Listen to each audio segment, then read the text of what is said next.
sambo Pama kiye di le Paolo padona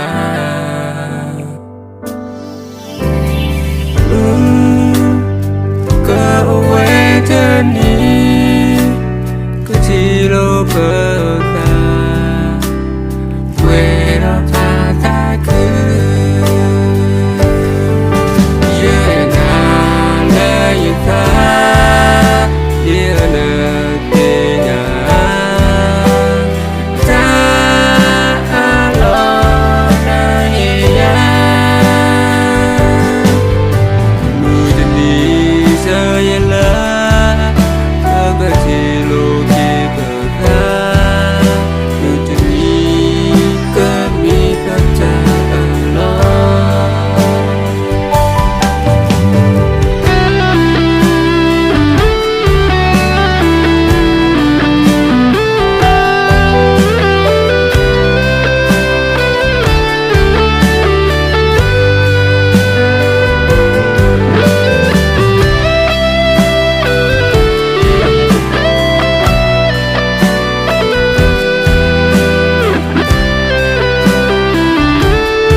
Te tuga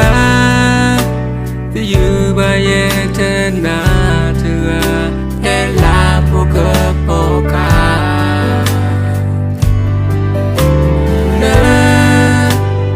no pisi ya ta ta na ta ke e te ya suga o kona tambo